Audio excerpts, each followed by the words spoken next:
Assalamualaikum student. I am Nasir Javed Malik from Legend Institute of Management Sciences. Our course of discussion is solid state. Today our first lecture, solids and their types. सबसे पहले हम ये देखते हैं कि solids क्या होते हैं और हमारे पास सॉलिड स्टेट फिज़िक्स क्या होती है। सॉलिड स्टेट फिज़िक्स को हम देखते हैं। Solid state physics deals with the study of physical properties of solids, particularly crystals, including behavior of electron in solid, is known as solid state physics. There are two types of solids. हमारे पास दो types होती हैं solids की, कि crystalline solid and amorphous solid. First of all, we study crystalline solid. Crystalline solid are those solids in which atoms arrange in a regular way. कि हमारे पास जो atoms हैं वो एक regular arrangement के साथ मौजूद होते हैं, तो उनको हम नाम देते हैं crystalline solid का। तो यहाँ पे आपको नज़र आ रहा है ये सारे जो एटम्स हैं, ये वाला एटम्स, ये भी एटम्स एक पड़ा है, ये भी एक एटम पड़ा है, और ये सारी लेयर्स ऑफ एटम्स मौजूद हैं, और ये जो एटम्स हैं एक पीरियडिकली अरेंजमेंट्स के अंदर मौजूद हैं। तो ऐसे सॉलिड्स जिनके अंदर एटम्स, मॉलिक्यूल्स और particles in regular arrangement is known as crystalline solid, उसको हम क्या नाम देते हैं? क्रिस्टलाइन सॉलिड्स का नाम देते हैं। वो हमारे पास क्रिस्टलाइन सॉलिड कहते हैं। और दूसरे हमारे पास आ जाते हैं एमार्फस सॉलिड्स। जब हम एमार्फस सॉलिड की बात करते हैं तो एमार्फस का मतलब होता है हैविंग नो स्ट्रक्चर, कि यहाँ पे आपके पास सेकंड टाइप्स के भी सॉलिड्स दिखाए गए हैं जो कि हमारे पास एमार्फस सॉलिड्स हैं। दो solids in which atoms, molecules और particles are arrange in a disorder structure, कि ऐसे सॉलिड जिसके अंदर पार्टिकल, एटम्स, मॉलिक्यूल एक डिसऑर्डर स्ट्रक्चर्स के अंदर हों, या एक रेगुलर अरेंजमेंट के अंदर ना हों, इर्रेगुलर पैटर्न्स के अंदर ना हों, तो उनको हम नाम देते हैं एमार्फस सॉलिड्स का नाम देते हैं। या हम उसको ऐसे भी डिफ़ाइन कर सकते हैं, completely random arrangement of atoms is known as amorphous solids. तो यहाँ पे आपको एग्जांपल में नज़र आ रहा है कि एटम्स जो पड़े हैं, फर्स्ट लेयर के अंदर एटम्स देखे एक और तरतीब है, सेकंड लेयर के अंदर एटम्स की एक और तरतीब है, और थर्ड लेयर्स के अंदर एटम्स की एक और तरतीब है। तो ऐसे सॉलिड्स जिनके अंदर एटम्स, पार्टिकल या मॉलिक्यूल्स जो होते हैं वो एक पीरियडिकली अरेंजमेंट के अंदर मौजूद ना हों, तो उनको हम नाम देते हैं एमार्फस सॉलिड्स का। तो लेट्स सी इसकी एग्जांपल्स देखते हैं कि हमारे पास एमार्फस सॉलिड्स की एग्जांपल्स क्या होती हैं। तो एग्जांपल्स में फ़र्स्ट ऑफ़ ऑल आ जाता है ग्लास के। आपके पास जो ग्लास है, शीशा है, आपको बज़ाहिर तौर पे तो ये आपको स्मूथ नज़र आता है और बड़ा शाइनी नज़र आता है, लेकिन अगर इसकी एटॉमिक स्ट्रक्चर, एटॉमिक अरेंजमेंट देखें तो ये आपके पास इसके एटम्स जो होते हैं, जिन कॉन्स्टिट्यूएंट से ये ग्लास बना होता है, वो तमाम एटम्स एक डिसऑर्डर अरेंजमेंट के साथ होते हैं, पीरियडिकली ऑर्डर में नहीं होते। इस तरह रबर है, रबर भी आपके पास क्या है? एक एमार्फस सॉलिड है, जिसके अंदर जो एटम्स होते हैं या पार्टिकल्स होते हैं उनकी कोई तरतीब नहीं होती। इसी तरह हमारे पास और भी बहुत सारे एमार्फस सॉलिड्स हैं जिनको हम क्या कर सकते हैं? डिस्कस कर सकते हैं। तो उसके बाद हमारे पास आ जाता है कि लैटिस और स्पेस लैटिस। लैटिस और स्पेस लैटिस क्या होती है? It is infinite regular arrangement of points, कि हमारे पास एक होता है फिनाइट, ये है इनफिनाइट, कि आपके पास एक infinite regular arrangement of points in 3 dimensional in which every lattice point has identical surroundings is known as lattice or space lattice। कि अगेन मैं इसको डिफ़ाइन करता हूँ कि हमारे पास it is infinite regular arrangement of points, कि आपके पास पॉइंट्स हैं उनकी in 3 dimensional in which every lattice point has identical surrounding, या हम उसको ऐसे भी डिफ़ाइन कर सकते हैं, points corresponding to atomic position is called lattice. उसको हम क्या नाम देते हैं? लैटिस का नाम देते हैं। तो हमारे पास यहाँ पे देखें, ये फर्स्ट एटम्स की अरे है, ये सेकंड एटम की अरे है, ये थर्ड एटम की अरे है। तो यहाँ पे आपको एक वेक्टर ये नज़र आ रहा है, एक वेक्टर ये नज़र आ रहा है। तो ये हमारे पास लैटिस कहलाती है, जिसमें ये तमाम आपको अरे नज़र आ रही हैं एटम्स की। ये सारे एटम्स 3 डायमेंशनल के अंदर ड्रा किए गए हैं। और एटम के अंदर क्या होता है, न्यूक्लियस होता है। हम पूरे एटम्स को तो ऐसे, ये हमारे पास एटम है तो दरमियान में क्या होता है, न्यूक्लियस। हम पूरे एटम को ड्रा नहीं करते, तो ये दरमियान वाला जो न्यूक्लियस है, ये जो पॉइंट्स हैं, ये आपको न्यूक्लियस को एटम के रिप्रेजेंट कर रहे हैं कि यहाँ पे एटम मौजूद है। इसी तरह ये हमारे पास क्या है, स्केयर लैटिस की बात की है हमने कि अगर हमारे पास स्केयर लैटिस में क्या होता है कि इसके जो बेसेस होती हैं या इसके लेटेस्ट वेक्टर्स होते हैं वो हमारे पास क्या होते हैं, सेम होते हैं। इस तरह हमारे पास थर्ड पे आगे आ जाता है कि इसी का जो रिजल्टेंट आर वेक्टर है हमारे पास, जिसको हम क्या नाम देते हैं कि एन, इसकी अगर 2D के अंदर इस लैटिस को हम देखते हैं तो उसमें हमारे पास r इज इक्वल टू आ जाता है n1 a वेक्टर प्लस आपके पास n2 a वेक्टर। यहाँ पे हमारे पास n1 और n2 हमारे पास इंटीजर्स हैं और a1 a2 हमारे पास लैटिस वेक्टर्स हैं। इनको हम क्या नाम देते हैं, लैटिस वेक्टर्स का नाम देते हैं। और नेक्स्ट हमारे पास आ जाता है कि वी आपके पास यहाँ पे n1 और यहाँ पे आपके पास आ जाता है n3 और integers. Set of all points in space defined by equation 2 where a1 a2 and a3 और प्रिमिटिव। अब इसी के अगर प्रीवियस इक्वेशन में चलते हैं, अगर वही हम लैटिस को 3 डायमेंशनल के अंदर ले लें तो हमारे पास n1 इसी इक्वेशंस के अंदर आपके पास n2 और n3 में आपके पास इंटीजर हैं और a1 a2 a3 हमारे पास क्या कहलाते हैं, लैटिस वेक्टर्स कहलाते हैं।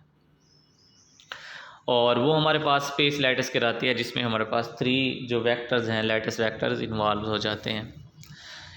लेट इफ़ हमारे पास, अब हम ये देखते हैं कि हमारे पास स्केयर लैटिस क्या होती है, रेक्टेंगुलर लैटिस क्या होती है, उसके लिए क्या कंडीशंस होती हैं, ओब्लीक लैटिस उसके लिए क्या कंडीशंस होती हैं, इमेजिनरी पॉइंट्स हैं, ट्रायंगुलर लैटिस है वो हमारे पास क्या होती है। तो सबसे पहले हम देखते हैं स्केयर लैटिस हमारे पास क्या होती है। उसके लिए कंडीशन ये है कि आपके पास ये जो वेक्टर ए है और वेक्टर बी है, लैटिस वेक्टर, और दोनों क्या हो हमारे पास वेक्टर्स हों और दोनों की मैग्नीट्यूड क्या हो, सेम हो। यहाँ पे आपको नज़र आ रहा है a1 इज़ इक्वल टू आपके पास a2 है and theta is equal to 90 पाई/2 रेडियन के स्केयर लैटिस के लिए ये ज़रूरी होता है कि हमारे पास 2 लैटिस वेक्टर्स इक्वल्स हों और उनमें जो एंगल हो वो कितना हो, 90 डिग्री हो, तो उसको हम फिर कहेंगे कि ये हमारे पास स्केयर लैटिस है।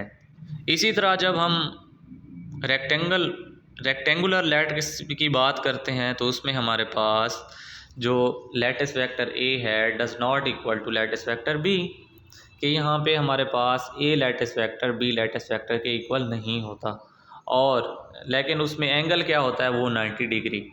देखें स्केयर लैटिस से इसका डिफरेंस ये है कि उसमें भी आपके पास एंगल 90 डिग्री होता है, यहाँ पर भी आपके पास पाई रेडियन पाई/2 रेडियन है, 90 डिग्री है। लेकिन स्केयर लैटिस के अंदर आपके पास दोनों लैटिस वेक्टर ए और a1 और a2 हमारे पास इक्वल्स होते हैं, लेकिन रेक्टेंगुलर लैटिस के अंदर हमारे पास a1 लैटिस वेक्टर और a2 लैटिस वेक्टर व जो लैटिस वेक्टर होते हैं वो इक्वल नहीं होते।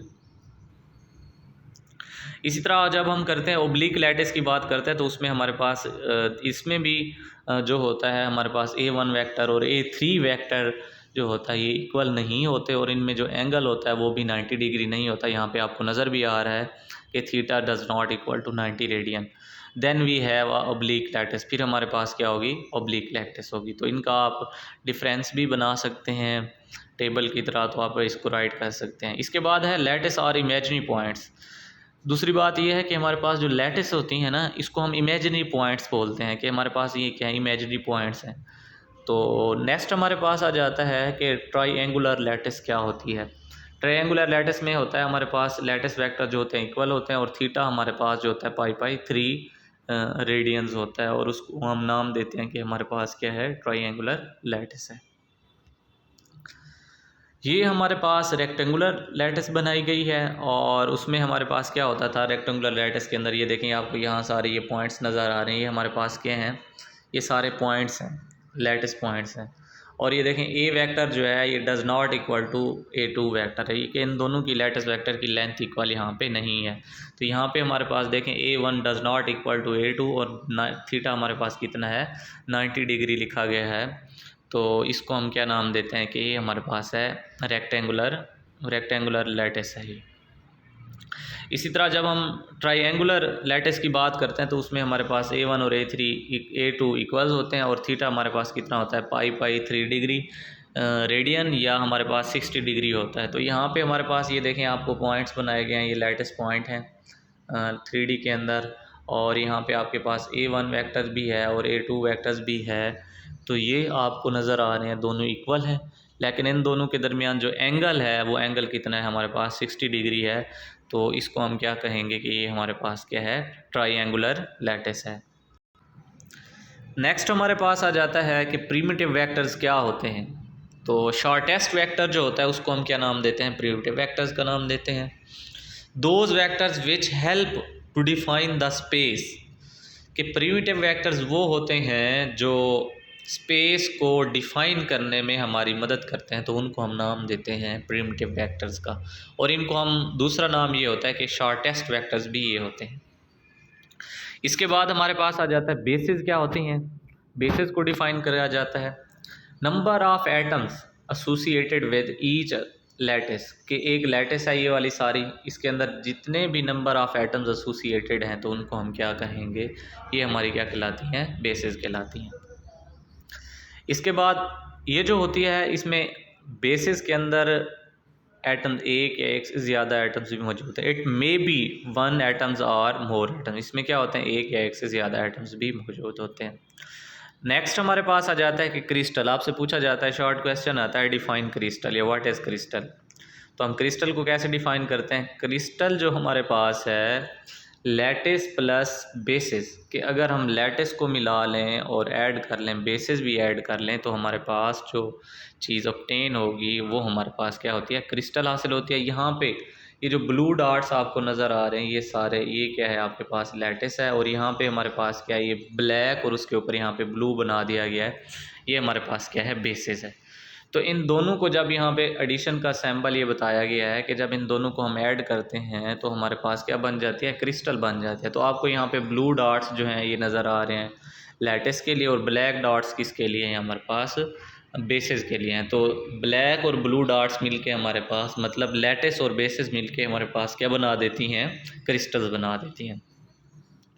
तो क्रिस्टल के लिए हम उसका आर वेक्टर जो हम लिखते हैं वो हमारे पास क्या होता है n1 plus n1 a vector plus n2 a2 plus summation i is equal to 2 से हमारे पास bi जो हमारे पास है ये क्रिस्टल के लिए वेक्टर ड्रॉ किया गया है, राइट किया गया है। नेक्स्ट हमारे पास आ जाता है कि सिमेट्री ऑपरेशंस। सिमेट्री ऑपरेशंस क्या हैं। तो हमारे पास पहली बात तो ये है कि सिमेट्री ऑपरेशंस होते क्या हैं, और उसके बाद हम देखेंगे कि सिमेट्री ऑपरेशंस कितनी टाइप्स के होते हैं, इन सब को हमने डिस्कस करना है। तो symmetry operation is that operation which when we apply to crystal, के जब हम इन सिमेट्री ऑपरेशंस को क्रिस्टल पे अप्लाई करते हैं क्रिस्टल स्ट्रक्चर पे, तो leave the crystal structure invariant. Leave the crystal structure invariant का मतलब क्या होता है कि जो इनवेरिएंट के जब भी हम इनको अप्लाई करेंगे क्रिस्टल के ऊपर तो क्रिस्टल को ये चेंज नहीं करेंगे, उसकी जो है ना रोटेशन है आप रोटेट करें उसकी जो शेप है वो चेंज नहीं होगी, क्रिस्टल सेम ही रहेगी, उसके अंदर कोई चेंज नहीं आएगी। और इसकी एग्जांपल क्या है हमारे पास the environment structure remains same, कि जो इन्वायरमेंट स्ट्रक्चर होगी वो हमारे पास क्या रहेगी सेम रहेगी। कि हमारे पास जो सिमेट्री ऑपरेशन होता है ट्रांसलेशन उसमें आ जाती है और रोटेशन उसमें आ जाती है और उसके बाद रिफ्लेक्शन आ जाती है और उसके बाद हमारे पास इन्वर्जन आ जाती है। ये 3-4 हमारे पास 4 क्या हैं ये हमारे पास सिमेट्री ऑपरेशन है। तो सबसे पहले हम ट्रांसलेशन सिमेट्री को देखते हैं। ट्रांसलेशन सिमेट्री ऑपरेशन क्या होता है। It is operation when apply to the lattice, जब भी आप लैटिस पे ये अप्लाई करेंगे point give you a new lattice point, फिर आपको क्या मिलेगा एक न्यू लैटिस पॉइंट मिलेगा which is identical surrounding like first lattice point, जो कि आपके पास क्या होगा अगर आपके पास ट्रांसलेशनल सिमेट्री है, आपने क्या किया है लैटिस को रोटेट किया है, रोटेशनल सिमेट्री ट्रांसलेशनल सिमेट्री आपने अप्लाई की है, तो आपके पास जो एक न्यू आपको पॉइंट मिलेगा वो भी उसी तरह होगा जिस लैटिस को आपने क्या किया है ट्रांसलेट किया है। ये देखिए हमारे पास यहाँ पे क्या आ जाता है कि एक हमने ली है, ये एटम्स हैं और यहाँ पे ए वेक्टर बी वेक्टर दिया गया है। यहाँ पे 2 पॉइंट्स लिए हैं हमने, एक पी पॉइंट है, क्यू पॉइंट है और ये ओ पॉइंट है। यहाँ से इनका डिस्टेंस आर है, यहाँ से आर प्राइम है और यहाँ से ये टी है। तो हमारे पास अगर हम इनको ट्रांसलेशनल जो वेक्टर है उसको निकालना चाहें, टी को, ये वाला जो टी है इसको निकालना चाहें, तो हमारे पास आ जाता है इन दोनों का, ये हाइपोटेनियस है और यहाँ पे आर प्लस टी को हम जब ऐड करते हैं तो हमारे पास किसके आ जाता है, आर प्राइम के, जो कि हाइपोटेनियस है। और इसी लिहाज से हमारे पास इक्वेशन आ जाते हैं। हमने क्या कैलकुलेट करना है, ट्रांसलेशनल टी वेक्टर कैलकुलेट करना है। तो यहाँ पे हमारे पास एक इक्वेशन आ जाती है जिसको हम नाम देते हैं कि आपके पास क्या है, T vector is equal to आपके पास एन वेक्टर, और ये हमारे पास आ जाता है ए वेक्टर और प्लस, या ए भी सिंपली नाम दे सकते हो। और यहाँ पे क्या आ जाएगा, एन टू, और यहाँ पे क्या आ जाएगा आपके पास बी, या आप क्या नाम दे सकते हो, इसको भी A1 का नाम आप क्या कर सकते हैं, दे सकते हैं।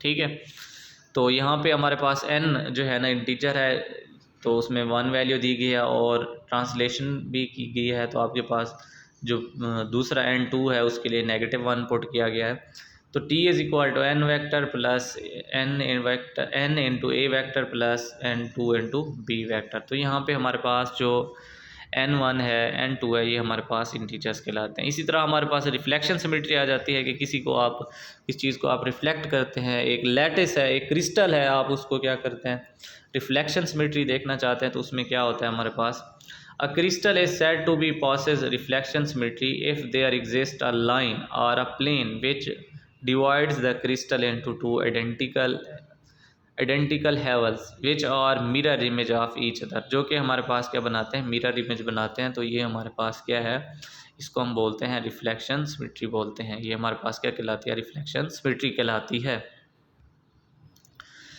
नेक्स्ट हमारे पास ये देखें, जैसे उसी इक्वेशन के अंदर रिफ्लेक्शन सिमेट्री को देख रहे थे कि हमारे पास एक बॉडी थी, उसको हमने क्या किया, एक लाइन ड्रॉ की है, लाइन ड्रॉ करके हमने उसको ट्रांसलेट किया। तो हमारे पास कितने, 2 प्लेन्स, 2 मिरर, हमारे पास मिरर रिफ्लेक्शन नज़र आ गया कि जैसे 1 और 2। तो इसके बाद हमारे पास आ जाता है रोटेशन सिमेट्री। क्या होती है, a crystal is said to be possess rotational symmetry if crystal remains invariant after rotation, कि अगर क्रिस्टल को हम रोटेट करें और इनवेरिएंट रहे, इनवेरिएंट का मतलब होता है चेंज ना हो। तो हमारे पास जो एंगल थीटा है, एन थीटा, ये हमारे पास एक मोस्ट इंपॉर्टेंट इक्वेशन है कि जब भी आपसे पूछा जाए कि स्क्वायर के अंदर कितनी रोटेशंस होती हैं, ट्रायंगल्स के अंदर कितनी रोटेशंस होती हैं, या आपके पास n3 रोटेशंस के लिए आप क्या एंगल होगा स्क्वायर्स के लिए, ट्रायंगल्स के लिए, रेक्टेंगल्स के लिए, तो आप यही इक्वेशन याद करेंगे कि n theta is equal to 360 degree. और यहाँ पे अगर हमने थीटा कैलकुलेट करना है तो हमारे पास क्या आ जाएगा, थीटा यहाँ पे रह जाएगा और n इधर आकर डिवाइड हो जाएगा। तो n की वैल्यू जो है हमारे पास 1 2 3 सो ऑन 4 तक। और अगर 5 और 7 सिमेट्री, यहाँ पे 5 और 7 जो n आया हुआ है डज़ नॉट इक्वल टू का सिंबल दिया हुआ है, तो इट मीन्स ये है कि 5th और जो 7th सिमेट्री है, रोटेशन है सॉरी, वो एग्जिस्ट नहीं करती। मतलब 1 2 और 3 4 जो है हमारे पास रोटेशंस एग्जिस्ट करती हैं, लेकिन हमारे पास जो 5th और 7th रोटेशन है वो एग्जिस्ट नहीं करती। तो स्क्वायर है, यहाँ पे आपके पास 490 एंगल्स बन रहे हैं ABCD, और यहाँ पे आपने क्या किया है, उसको 1 रोटेशन किया है, 4 रोटेशंस कर सकते हो। तो यहाँ पे आपके पास 90 थीटा कितना है, 90 डिग्री है। और कितनी आपके पास, जब थीटा 90 डिग्री है स्क्वायर के लिए, तो आपके पास कितनी रोटेशंस कर सकते हो, इसकी 4 रोटेशंस आप कर सकते हैं। और उसके बाद लास्ट में हमारे पास आ जाता है इनवेरिएंट सिमेट्री। क्या होती है, it is applicable only to 3D crystal lattice. ये हमारे पास 3D क्रिस्टल लैटिस पर ही अप्लाई होती है। और इट इज़ पॉइंट ऑपरेशन, ये हमारे पास क्या है, पॉइंट ऑपरेशन है। A crystal is said to possess invariant symmetry if for every lattice point at a position r vector there exists a lattice point। यहाँ पे क्या करता है, एक एग्जिस्ट लैटिस पॉइंट करता है कि अगर हमारे पास ये एक r वेक्टर है तो वहाँ पे एक पॉइंट एग्जिस्ट करता है जिसको हम क्या नाम देते हैं, नेगेटिव r का नाम दिया हुआ है। तो ये हमने एक स्क्वायर बॉक्स के अंदर लिया है। और आई होप कि आपको समझ आ गई होगी इंशाल्लाह, और थैंक यू।